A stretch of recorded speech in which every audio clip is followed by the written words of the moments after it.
الحمدللہ وحدہ والصلاۃ والسلام علی من لا نبی بعد۔ معزز سامعین، زندگی میں سینکڑوں مرتبہ گفتگو کرنے کا موقع ملا اندرون بیرون، لیکن بلا مبالغہ کہہ رہا ہوں کہ جیسا حسین گلدستہ مجھے آج دیکھنے کو مل رہا ہے، میری زندگی کی فن خطابت کے 40 سال زندگی میں ایسا حسین گلدستہ مجھے دیکھنے کو نہیں ملا، جس گلدستے میں عدلیہ کے پھول بھی ہیں، مقننہ کے پھول بھی ہیں، انتظامیہ کے پھول بھی ہیں، پارلیمنٹرین کے پھول بھی ہیں، محکمہ تعلیم کے پھول بھی ہیں، محکمہ صحت کے پھول بھی ہیں، نظام وزارت تجارت کے پھول بھی ہیں، اتنے پھولوں کا اجتماع اور گلدستہ، اس کو دیکھ کر مجھے اپنی تاخیر کا قلق بھی ختم ہو گیا کہ میں تاخیر میں ہوں، چونکہ میری زندگی میں خوشگوار ترین لمحات میں یہ ایک لمحہ ہے کہ اتنے ایک حسین ترین، پاکیزہ ترین، معطر ترین گلدستے کے ساتھ میں گفتگو کرنے کی سعادت حاصل کر رہا ہوں۔ اللہ کریم کی اربوں نعمتیں ہمارے اوپر ہیں، اگر ہم گننا چاہیں تو قرآن مجید میں سورہ نحل اور سورہ ابراہیم میں اللہ نے کہا کہ تمہیں چیلنج ہے میری نعمتوں کو گن کے دکھاؤ، جو پاسبل نہیں ہے، سمپلی امپاسبل جسے انگلش میں کہتے ہیں۔ ناممکنات جو کام ہیں ان میں ایک کام یہ ہے کہ دنیا کا کوئی انسان اللہ کی نعمتوں کا شکر تو کو جا شمار بھی نہیں کر سکتا، لیکن ہم اگر اللہ سے پوچھیں کہ اللہ تیری نعمتوں کا شکر بھی نہیں ہو سکتا، شمار بھی نہیں ہو سکتا، تیرے سامنے تیری ساری نعمتیں ہیں، آپ ہمیں اپنے خطا سے پاک علم سے ایک بات کی آگاہی فرمائیں کہ زیر زمین، بالائے زمین، زیر آسماں، بالائے آسماں، آغاز شرق، انتہائے غرب، شمال میں، جنوب میں، تیری بکھری ہوئی رنگوں میں، ذائقوں میں، خوشبوؤں میں، نباتات میں، جمادات میں جو ایک جہان آباد ہے نعمتوں کا، تیری نظر میں تیری ان تمام نعمتوں میں سب سے اعلیٰ، عرفہ، بڑھیا، اقدس، طیب، طاہر نعمت کون سی ہے؟ تو سورہ آل عمران کی 164 میں اللہ پاک اس نقاب کشائی کرتا ہے کہ لقد من اللہ علی المؤمنین اذ بعث فیہم رسولا۔ مجھ سے اگر پوچھو تو عالم آب و گل میں جتنی بھی نعمتیں ہیں، میرے نزدیک ان تمام نعمتوں میں سب سے بڑی نعمت آمنہ کے لال صلی اللہ علیہ وسلم کا وجود اقدس ہے۔ میں سوچتا ہوں کہ گھر کے اندر سارے چیزیں میسر ہوں، اے سی ہو، فریج ہو، پنکھے ہوں، موٹریں ہوں، لیکن واپڈا کنیکشن نہ دیں تو ہر نعمت تاثیر سے محروم ہوتی ہے۔ وجہ کیا ہے؟ واپڈا نے کنیکشن نہیں دیا۔ انسانیت کا کنیکشن آمنہ کے لال صلی اللہ علیہ وسلم کی ذات اقدس ہے۔ اقبال خوبصورت انداز میں کہتا ہے، ہو نہ یہ پھول تو بلبل کا ترنم بھی نہ ہو، چمن دہر میں کلیوں کا تبسم بھی نہ ہو، یہ نہ ساقی ہو تو میں بھی نہ ہو، خم بھی نہ ہو، بزم توحید بھی دنیا میں نہ ہو، تم بھی نہ ہو، خیمہ افلاک کا استادہ اسی نام سے ہے، نبض ہستی تپش آمادہ اسی نام سے ہے۔ تو پتہ یہ چلا کہ کائنات کی ہر نعمت بنتی ہے جب آمنہ کے لال کا سایہ ان کے اوپر آتا ہے صلی اللہ علیہ وسلم۔ اور اگر یہ سایہ کسی تاجر پہ نہ ہو، زارے پہ نہ ہو، کاشتکار پہ نہ ہو، حکمران پہ نہ ہو، غریب پہ نہ ہو، امیر پہ نہ ہو، ہر خیر شر ہے اگر اس سائے سے محروم ہے، اور ہر شر خیر بن جاتی ہے اگر آمنہ کے لال صلی اللہ علیہ وسلم کا نورانی پاکیزہ طیب طاہر سایہ آ جائے۔ اگلی بات یہ ہے کہ اللہ کی کھربوں نعمتوں میں سب سے بڑی نعمت آمنہ کے لال ہیں، تو آمنہ کے لال صلی اللہ علیہ وسلم کی طرف سے ہمیں کھربوں نعمتیں ملی۔ ریت کے ذرے شمار میں آ سکتے ہیں، پہاڑوں کے کنکر شمار میں آ سکتے ہیں، درختوں کے پتے شمار میں آ سکتے ہیں، ہواؤں کے جھونکے شمار میں آ سکتے ہیں، سمندروں کے قطرات شمار میں آ سکتے ہیں۔ میرے یقین ہے اور ایمان کی حدوں کو چھوتا ہوا یقین ہے کہ آمنہ کے لال صلی اللہ علیہ وسلم کی برکت سے بنی نوع انسانیت کو ثمرات ملے، جو فیضان ملا، جو احسانات ملے، اس کا شمار مشکل نہیں، ناممکن ہے۔ لیکن اگر ہم یہ کہیں کہ اللہ کے محبوب کی طرف سے ملنے والے احسانات، ان میں سب سے بڑا احسان کون سا ہے، تو سورہ زاریات کی آیت نمبر 156 کے اندر اس احسان کی طرف نشاندہی کی گئی ہے کہ لوگوں، میرے محبوب کے مہینہ جب آ جائے، 571 عیسوی، 1 جیٹھ، 22 اپریل 628 بکرمی، سوموار کی صبح، ربیع کا مہینہ جس میں اللہ کے محبوب کا میلاد ہوا، جب یہ مہینہ آ جائے، اس ذات اقدس کی طرف سے ملنے والی سب سے بڑی نعمت کے بارے میں احتساب کرو کہ وہ ذات جو اتر کر ہرا سے سوئے قوم آیا اور ایک نسخہ کیمیا ساتھ لایا، وہ بجلی کا کڑکا تھا یا صوت ہادی عرب کی زمین جس نے ساری ہلا دی، جس نے تمہیں زمین سے اٹھا کے آسمانوں پہ بلند کر دیا اور عزت دی، آبرو دی، وقار دیا، غیرت دی، شجاعت دی، ایمان دیا، تقوی دیا، طہارت دیا، اپنی پہچان دی، خودی دی، خود شناسی دی، خدا شناسی دی۔ یہ مہینہ احتساب کا ہے، اکاؤنٹیبلٹی کا ہے کہ اس مہینے میں وہ ذات تشریف لائے جس کی برکت سے انگ انگ سے بے پناہ نعمتیں، خیریں، عافیتیں نکلتی ہیں۔ لیکن سب سے بڑی نعمت، میں اپنے ذوق کی بات نہیں کر رہا، پورے یقین سے کر رہا ہوں کہ اللہ کے محبوب صلی اللہ علیہ وسلم کی طرف سے ملنے والی کھرب نعمتوں میں سب سے بڑی نعمت ہے کہ اللہ کے محبوب نے دنیا کے انسانوں کو مقصد حیات سے آگاہ کیا۔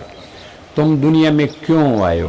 یہ وہ سوال ہے جس کا جواب نہ پانے کی وجہ سے قومیں تاکہ نسیاں میں چلی گئیں، حقیقت سے افسانہ بن گئی، ان کے اوپر سیلاب آ گئے، آندھیاں آ گئی، طوفان آ گئے، شکل مسخ ہوگی۔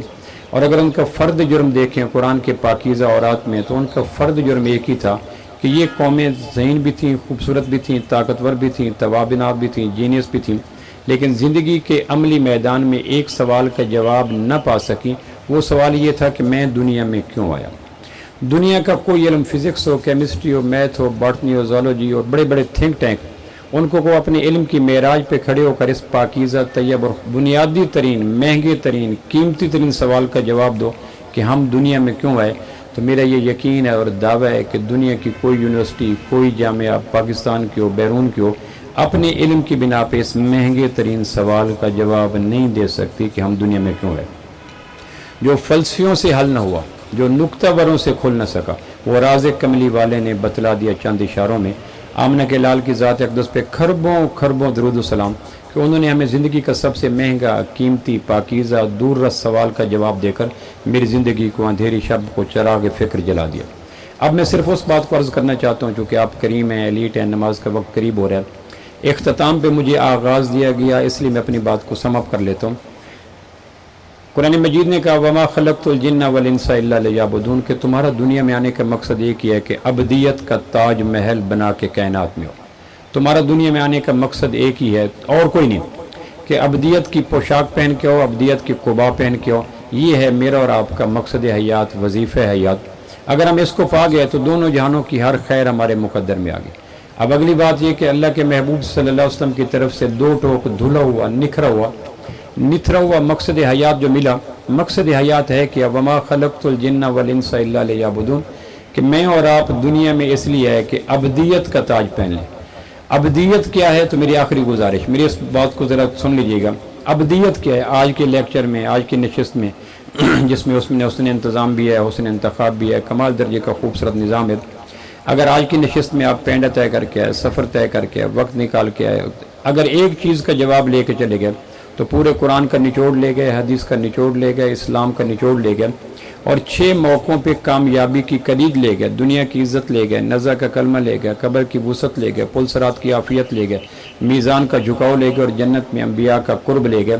اگر ایک سوال کا جواب لے کے چلے گئے، دنیا اور آخرت کے ہر سوال کے جواب کی کلید وہی ہے جو 6 لفظوں پر سورہ زاریات میں آمنہ کے لال نے میں عطا کی وما خلقت الجن والانس الا لیعبدون کہ دنیا میں تمہارے آنے کا مقصد ایک ہی اور وہ ہے ابدیت کا تاج پہن کے ہو۔ ابدیت کیسے بنتی ہے؟ تو ناظرین 4 چیزیں مل جائیں تو ابدیت بن جاتی ہے۔ بس یہ میری گفتگو کا آخری حصہ ہے۔ ابدیت کیسے بنتی ہے؟ ایک آدمی سب کچھ بنا گیا، گھر بنا گیا، محل بنا گیا، عہدے بنا گیا، گریڈ بنا گیا، ڈگریاں بنا گیا، لیکن ابدیت نہ بنا کے آیا تو اس کی کم نصیبی پہ آسمان کے تارے بھی شام غریبہ کا اہتمام کریں تو اس کا صدمہ پورا نہیں ہو سکتا کہ وہ سب کچھ بنا کے آئے، ابدیت بنا کے نہیں۔ ہمارا المیہ یہ ہے کہ بڑی لمبی تگ و تو کے بعد ہماری نظر سے ابدیت کا پیمانہ اتار دیا گیا۔ ابدیت کیا ہے؟ تو ابدیت 4 چیزوں کا نام ہے۔ نمبر 1، یہ میری آخری گفتگو کا تکمیلی مرحلہ ہے۔ نمبر 1، اللہ کی ذات کے دیکھنے کا یقین ہر وقت موجود رہے کہ مجھے اللہ دیکھ رہا ہے۔ اس یقین کے ساتھ صبح سے شام دفتر، دکان، مکان، کھیت کھلیان میں گزارا کرنا کہ اللہ کی نگاہ ہر آن ہر گھڑی مجھے واچ کر رہی ہے۔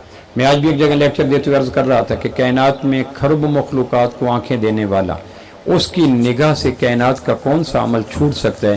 آپ قرآن کو نہ پڑھیں، حدیث کو نہ پڑھیں، لیکن اتنا بات کہ کائنات کی تمام مخلوقات کو کھرب ہا کھرب آنکھیں دینے والا، اس کی نگاہ سے میرا دفتر، میرا گھر، میرا کمرہ، میرا پس منظر، میرا پیش منظر، میرا لحاف، میری تنہائی، کائنات میں کوئی کام تو جو آدمی اس احساس کے ساتھ زندہ رہے کہ مجھے اللہ دیکھ رہا ہے، ہزار ہا شیطان کاوشیں کر لیں اس کے اوپر مستقل تخم ریزی نہیں کر سکتے، تادیر اپنی فصل نہیں کاشت کر سکتے جس کے لاشعور میں یہ دیپ جلتا رہے کہ مجھے اللہ دیکھ رہا ہے۔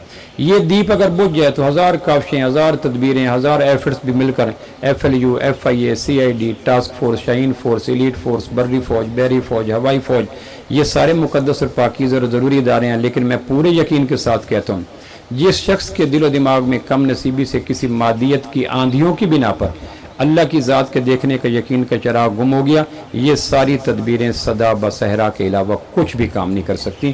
جس طرح ڈیڈ باڈی کو انجیکشن لگاؤ، مالش کرو، کشتے دو، تعفن بڑھتا ہے۔ وہ معاشرہ جس کے رہنے والوں کو اللہ کی آنکھ کا یقین گم ہو جائے، اس معاشرے کے اوپر اجتماعی تدفین کر دینی چاہیے۔ تو پہلی چیز ابدیت یہ ہے کہ روزانہ اللہ سے مانگے کہ اللہ اپنی ذات کے دیکھنے کا یقین مجھے عطا کر۔ کیمرے سے ڈرنا، پولیس سے ڈرنا، فوج سے ڈرنا، یہ انسانی تدبیریں ہیں، لیکن پہلی صدی میں یہ چراغ اتنا روشن کر دیا آمنہ کے لال نے کہ پھر کائنات میں کسی خارجی طاقت کے دیکھنے کا خوف رہا ہی نہ۔ فَمَن يَعْمَلْ مِثْقَالَ ذَرَّةٍ خَيْرٍ يَرَهُ وَمَن يَعْمَلْ مِثْقَالَ ذَرَّةٍ شَرٍّ يَرَهُ۔ ذرے کے برابر اگر خیر کریں گے تو وہ دیکھے گا، ذرے کے برابر گڑبڑ کریں گے تو وہ دیکھے گا۔ جنگ کی زبان میں معزز مہمانان گرامی جو جنگ کے نہیں ہے ان سے معذرت کے ساتھ، جنگ کی زبان میں ذرہ کہتے ہیں ککی کیڑی کو۔ کس کو جی؟ ککی کیڑی اب قد میں چھوٹی ہوتی ہے، عملوں کی ٹھیک ہوتی ہے، اب نہیں رہی چونکہ ہم نے اس کا کام سنبھال لیا، تو ککی کیڑی کو عربی میں ذرہ کہتے ہیں۔ تو ککی کیڑی جسامت میں کم، اثرات میں پوری ہوتی ہے۔ تو قرآن کہتا ہے فَمَن يَعْمَلْ مِثْقَالَ ذَرَّةٍ خَيْرٍ يَرَهُ، ککی کیڑی کے برابر بھی کام کرو گے تو ہم تمہارا پرنٹ لے لیں گے، اس سے تمہیں معاف کر دیں گے۔ تو یہ پہلی چیز ہے جو آمنہ کے لال کی برکت میں ملی کہ اللہ کے دیکھنے کا یقین پیدا کرو۔ دوسری چیز جس کے بغیر ابدیت کی قبا اور ابدیت کی پوشاک اور ابدیت کا تاج محل اور ابدیت کا مینار قائم نہیں ہو سکتا، وہ یہ ہے کہ 5 وقت کی نماز کا اہتمام کیا جائے۔ پہلا آسمان سے حکم جو اترا وہ نماز کا تھا، اور آخری آمنہ کے لال کے لبوں سے جو حکم امت کے نام سیدنا علی کرم اللہ وجہ کے کان مبارک میں گیا وہ 5 وقت کی نماز تھی۔ ہو نہیں سکتا، تشبیہ اتنی بلیغ ہے کہ صحابہ نے کہا نماز کے بغیر مسلمان رہ سکتا ہے، آپ نے فرمایا سر کے بغیر انسان رہ سکتا ہے۔ اتنا جامع معنی کمپریہنسو اپلیکیبل جواب تھا کہ سر کے بغیر انسان، بازو کے بغیر ہاتھ۔ حسن بصری کا قول یاد آتا ہے، فرمایا کرتے تھے کہ آسمان کی سب سے خوفناک دفعہ، جس طرح اہل زمین کی دفعہ ہیں 302 ہیں یا وغیرہ وغیرہ، آسمان کی مسلمان کے لیے سب سے خوفناک دفعہ یہ ہے کہ تیری سزا ہے نوائے سحر سے محرومی، مقام شوق و سرور و نظر سے محرومی۔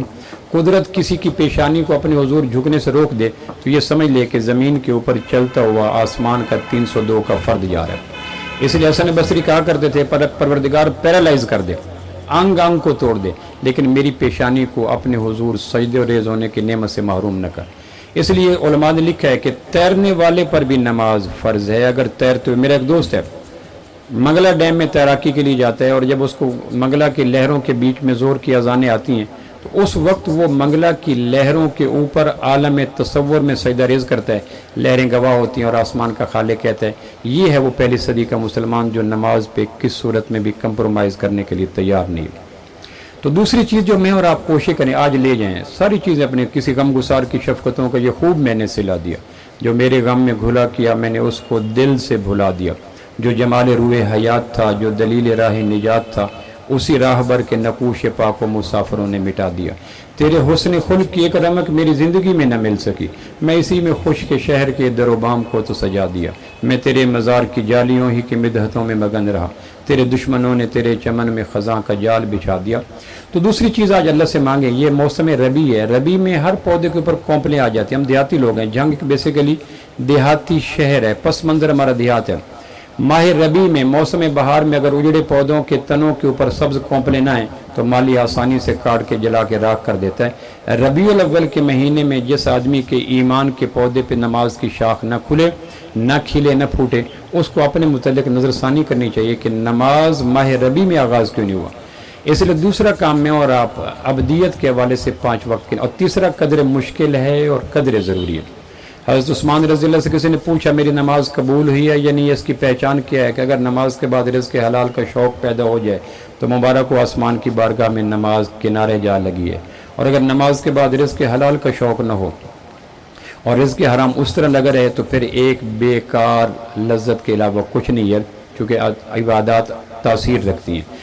تیسری چیز کہ ہم اپنے رزق حلال کا اہتمام کریں۔ رزق حلال ہر ایک کا ہوتا ہے، ہمارے ہاں چند شعبے ہیں جن کے متعلق رزق حرام کا لفظ آتا ہے تو بے دھیانی سے توجہ وہاں مڑ جاتی ہے، حالانکہ رند بھی رزق حرام کر سکتا ہے، مولوی بھی کر سکتا ہے، شیخ الحدیث بھی کر سکتا ہے، پیر بھی کر سکتا ہے، پروفیسر بھی کر سکتا ہے۔ قدرت نے رزق حرام اور رزق حلال کے آپشن ہر ایک کے لیے رکھے ہیں، یہ کسی فرد واحد کا کام نہیں ہے۔ الگ بات ہے کہ کوئی میں بی اے کے پروفیسر، میں اب یونیورسٹی کے پروفیسر ہوں، میں بھی رزق حرام کما سکتا ہوں اگر وقت کے بعد کلاس میں جاتا ہوں، وقت سے پہلے کلاس سے نکل آتا ہوں، تو میرا حج، میرا روزہ، میری نماز، میری زکوٰۃ، میری تسبیح، میری تلاوت یہ کمپنسیشن نہیں کر سکتی رزق حرام کے داؤ کی۔ رزق حرام کی کوشش کی جائے کہ اس سے بچنے کی از حد کوشش کی جائے۔ امام احمد بن حنبل رحمہ اللہ کا ایک واقعہ لکھا ہے، بیوی نے روٹی پکائی، روٹی کے بعد لقمہ توڑا تو بیوی سے کہنے لگے آج مزہ نہیں ہے، کہنے لگے میں نے پکایا، ذکر سے باوضو ہو کر درود کے ساتھ اوصاف کے ساتھ، کہنے لگے پھر ٹیسٹ کیوں نہیں ڈیولپ ہوا؟ کہنے لگے اچھا جب آٹا گوندا تھا خشک ہو گیا تھا، پلیتھن لے کے آئی ہوں آپ کے بیٹے کے گھر سے۔ پلیتھن ہمارے جنگ کا زبان ہے، خشک آٹے کو کہتے ہیں۔ امام احمد بن حنبل کا بیٹا صالح بن احمد بن حنبل جسٹس تھا، قاضی تھا، وہ رہتا تھا رائٹ سائڈ پہ امام احمد بن حنبل کے گھر میں۔ تو بیوی گئی اپنی بہو کے پاس کہ آپ کے شوہر کے لیے روٹی پکانی ہے، پلیتھن ختم ہو گیا، پلیتھن دو۔ تو یہ ایک چینج آئی ہے، تو فرمانے لگے جج ہے کہیں ڈنڈی مار گیا ہوگا، اس کا پلیتھن میرے ذائقے کو بھی برباد کر گیا۔ تو رزق حلال کا اہتمام اگر ماہ ربیع میں نہیں ہو سکا تو 11 مہینے ہو کا عالم ہے، خوف کا عالم ہے، اس مہینے میں اللہ سے توفیق مانگی جائے۔ اور ایک میں بات عرض کر دوں کہ آدمی رزق حرام کو نہیں کھاتا، اللہ کی قسم رزق حرام آدمی کو کھا جاتا ہے، اس کی صحت کو کھا جاتا ہے، سکون کو کھا جاتا ہے، وقار کو کھا جاتا ہے، محبت کو کھا جاتا ہے۔ اور 3 نقصان رزق حرام کے ضرور ہوتے ہیں، پاسبل نہیں ہے۔ پانی پئیں اور پیاس نہ بجھے ناممکن ہے۔ رزق حرام کھائیں اور اولاد آپ کے تلوے چومیں، اس چیز کو حاشیہ خیال سے نکال دیں۔ رزق حرام میں اور آپ کھائیں اور ہمارے آسمان کی طرف عمل پرواز کر کے جائیں، اس چیز کو خیال سے نکال دیں۔ حتیم کے اندر زمزم پی کر، زمزم سے غسل کر کے، غلاف کعبہ کو پہن کر نماز پڑھیں، لیکن رگوں کے اندر جانے والا خون رزق حرام کا ہو تو پاسبل نہیں ہے کہ ہماری عبادات پرواز کر سکیں۔ آدمی رزق حرام کو نہیں کھاتا، رزق حرام آدمی کو کھا جاتا ہے، صحت کے روپ میں، پریشانی کے روپ میں، ڈپریشن کے روپ میں، پریشانیوں کے روپ میں، حادثات کے روپ میں، اور 11 گنے زیادہ کھا جاتا ہے۔ اگر یہ بات میری اور آپ پلے باندھ لیں کہ میں رزق حرام کو کھا رہا ہوں یا رزق حرام مجھے کھا رہا ہے۔ چوتھی چیز جس کے بغیر ابدیت تیار نہیں ہوتی وہ ہے انسانی رشتوں کو سنبھال کے چلنا۔ رشتوں کا حسین ریشم صرف انسانی معاشرے کا خاص ہے، باقی کسی معاشرے میں رشتے نہیں ہوتے، نہ پرندوں کے ہوتے ہیں، نہ جانوروں کے ہوتے ہیں، نہ مچھلیوں کے ہوتے ہیں۔ یہ خالہ، پھوپھو، چچا، ماموں، دادا، پھوپھو، استاد، شاگرد، یہ رشتوں کا حسین جال انسانی معاشرے کا خاص ہے۔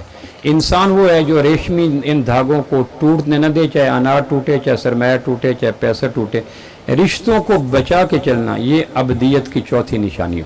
ماں باپ ایک رشتہ ہے، بیوی ایک رشتہ ہے، بہن بھائی ایک رشتہ ہے، دوست ایک رشتہ ہے۔ رشتوں کا متبادل ڈالر، یورو، درہم، دینار نہیں۔ آدمی کو جو لذت انسان کی قربت سے ملتی ہے، کعبہ کے رب کی قسم، وہ نیاگرا فال پہ نہیں ملتی، وہ آسمان پہ نہیں ملتی، وہ سورج چاند ستاروں میں ملتی۔ انسانی نفسیات ایسا کی ہے کہ انسان اپنی ابنائے جنس سے سکون حاصل کرتے ہیں۔ کبھی فاختہ کے ساتھ طوطا نہیں بیٹھا ہوگا، کبھی مینا کے ساتھ کبوتر نہیں بیٹھا ہوگا۔ یہ پرندوں کے اندر بھی پایا جاتا ہے کہ وہ بھی اپنے کپل بنا کے چلتے ہیں۔ تو چوتھی چیز ہے رشتوں کو سنبھالا جائے، وہ ماں کے روپ میں ہو، باپ کے روپ میں ہو۔ دمشق کے قاضی کے پاس، آخری بات، دمشق کے قاضی کے پاس فیصلہ ہے کہ میرا بچہ بدتمیز ہے، بدتمیز کرتا ہے اور اونچا نیچے مجھے بولتا ہے۔ تو دمشق کے قاضی نے سزا پتہ کیا دی؟ تشریف رکھیے۔ دمشق کے قاضی نے سزا یہ دی کہ اس کے پیٹ کے اوپر گھڑا باندھ دو اور گھڑے کے اوپر سے چھونی اتار دو۔ چھونی ہمارے جنگ کا کلچر، یعنی اس کی کیپ اتار دو اور گھڑے کو لبالب بھر دو، اور پھر کل دوپہر کو میری عدالت میں پیش کرو۔ اگر ایک قطرہ بھی گر گیا تو میرا فیصلہ یہ ہے کہ میرے آنے سے پہلے گردن اڑا دی جائے۔ اب رکوع کرنا ہے، سجدہ کرنا ہے، چلنا ہے، اوپر جانا ہے، نیچے جانا ہے، اونگنا ہے، لیٹنا ہے، بیٹھنا ہے، ٹیکنا، کتنے کام ہے جس سے امکان نے یقین تھا کہ قطرہ چھلک جائے گا۔ اگلے دن آیا تو آنکھیں ڈھلکی ہوئی، چہرہ پچکا ہوا، وجود ٹوٹا ہوا، جوانی کی ساری کمر میں خم آ چکا تھا۔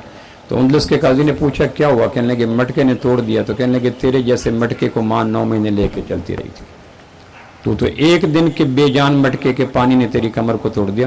تیرے جیسے ذی شعور مٹکے کو ماں انہی احتیاطیوں کے ساتھ 9 مہینے لے کے چلتی رہی۔ کسی بنیاد پہ ماں باپ کے رشتے کو کمزور نہ ہونے دیں۔ ہمارے جنگ کے ایک شاعر ہے، فوت ہو گیا، کہ بھوکھی بیٹھی ہے ماں تاں بیٹھی رہ، پر ٹبری رج کے کھاوے، نہیں بہن دا بھوچھن تاں کی ہویا، دھی سوٹ تو سوٹ ہنڈاوے، نہیں پتر دے کپڑے گین دے وچ بابا پگڑی نو ترساوے۔ تو جدہ اتنے فرق لطیف ہوئن کیویں رحمت جاتیاں پاوے۔ بھوکھی بیٹھی ہے ماں تاں بیٹھی رہ، پر یہ بھرونا صاحبان کے لیے میں خصوصی چونکہ ہماری جنگ کی زبان ہے، بھوکھی بیٹھی ہے ماں تاں بیٹھی رہ، پر ٹبری رج کے کھاوے، نہیں بہن دا بھوچھن تاں کی ہویا، دھی سوٹ تو سوٹ ہنڈاوے، نہیں پتر دے کپڑے گین دے وچ بابا پگڑی نو ترساوے۔ تو جدہ اتنے فرق لطیف ہوئن کیویں رحمت جاتیاں پاوے۔ تاندلے والے کے علاقے میں میرے علاقے کے MP بیٹھے ہیں, مجھے ان پہ فخر ہے, فیصل صاحب بیٹھے ہیں. میں ان کو سنانا چاہتا ہوں کہ تاندلے والے کے علاقے میں ماہی گیروں میں لیکچر دے کے رات کو میں پہلے پیر گھر لوٹا تو رات کے دوسرے پیر میں ایک بوڑھی سی آواز نے مجھے جگایا, فون آیا, کہنے کہ پتر میں نے سنجاتا ہی, میں کہ میں نہیں سنجاتا. اسے کہ میرے گھر ٹکر کھا دو, میں کہ سنا, اسے کہ بھیں پکایا. میں اس کا ترجمہ کر دیتا ہوں. اس نے کہا بیٹا مجھے پہچانا ہے, میں نے کہا ماں نہیں پہچانا. کہنے کہ پہچان یہ ہے کہ میں نے آپ کے لیے خاص ڈش پکائی تھی, بھیں ہمارے آبی علاقے کی ایک سبزی ہے, کہ بھیں پکائی تھی. میں کہ میں سنا پکائی. اسے کہ میرے پتر تین ایک گل کرنی ہے, میں اس لیے اس کی کوٹیشن دہرا رہا ہوں چونکہ اس کو اردو ترجمہ کرنے کے بعد اس میں لذت نہیں رہے گی. اس نے کہا پتر تین ایک گل کرنی, میں کہ بول اماں. اسے آخیا کسی نے دسی نہ پیا, میں کہ تیرا میرا وعدہ ہو گیا, ہوں میں پکا وعدہ کیتا ہے, اس واسطے تو میں دس رہا تھی اگے نہ دسیا ہے. اسے آگے پتر گل یہ کرنی ہے کہ میں ہاں بیوہ پوترے ہکو گھر لگ گیا مارے میرے علاقے چ دودھ بنتا ہے, کھوا رات میں بنتی ہے برفی. میرا پتر رات میں آدھا کلو برفی لے کے آمد ہے, پٹ نہ لکا کے کد نہ رگڑی کے سوانی دے کمرے چھوڑ کے میرے کو آ کے بہ پہ جی لے بوئے ٹپتا ہے, مینوں پتہ لگ پہ بے واردات کیتی پہ. تو میں ساری رات رو رو کے سرانا پس ویندا پہ, میرے پتر تیرے واسطے میں برفیاں لکا کے رکھیاں, تو میتھوں لکا کے ویندا پہ, تو نیندرا ہی صحیح نہ پایا. تو بیان کرنا ہے, مینوں پتہ ہے بیان شیان کرندہ رہے نے, دسے کرو بے ماما کو برفیاں نہ لکائیاں کرو.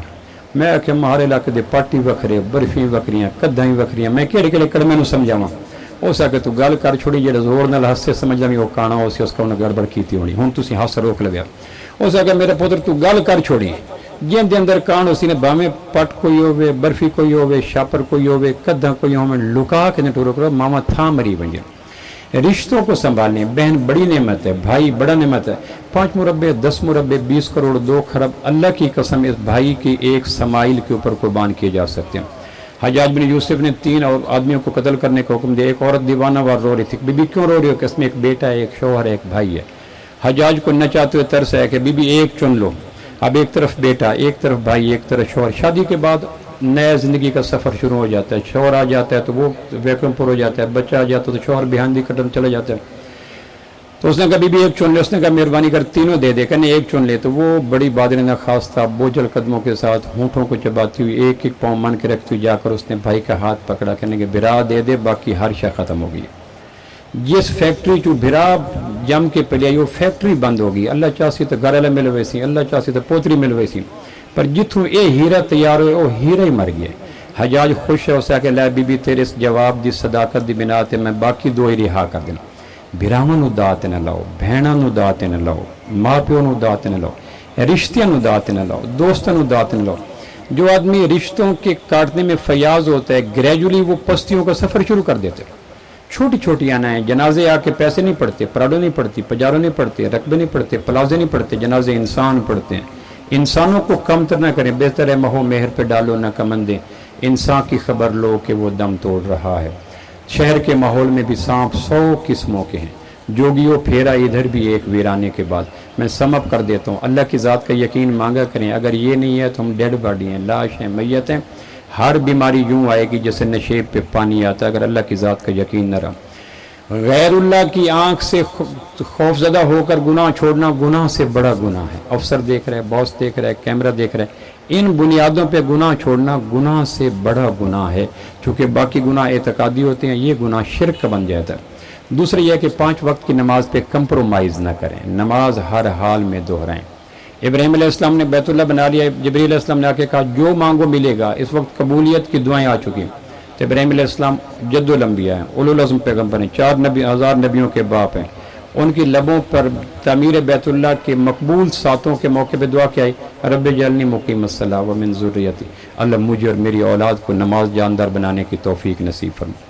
اور تیسرا رزق حلال مانگیں, اللہ سے زور لگا کے مانگیں. ہمارے گرد و پیش میں ایسے سینکڑوں نہیں ہزاروں لوگ مل جائیں گے جو چٹنی کھا کے وہ قرار لیتے ہیں جو مرغ مسلم کے ساتھ ہم کم نصیبوں کا مقدر نہیں ہے. رزق حرام اور سکون دے, یہ ایسے ہی ہے جیسے بھیڑ کے چھتوں سے آدمی بیری کا شہد تلاش کرے یا تمباکو کے پتوں کے اوپر گلاب کی غنچے تلاش کرے. جس طرح وہ امکان ممکن نہیں ہے. عین ممکن ہے آدمی کہے میں انگارہ زبان پہ رکھوں اور ٹھنڈک پڑ جائے, تمباکو کاشت کروں اور موتیا ہو گئے, تما کاشت کروں اور گلاب ہو گئے, اور کوے کے انڈے رکھوں اور ہنس کے بچے نکل آئیں. تکلف کے ساتھ, تسنع کے ساتھ, زور لگا کے, اپنے اوپر تیروں کے رخ کروا کر اس سوچ کو کسی درجے میں جنم دیا جا سکتا ہے. لیکن رزق حرام سکون دے, اولاد کو پاؤں چاٹنے پہ مجبور کرے, آدمی کی تنہائیوں کو آباد کرے.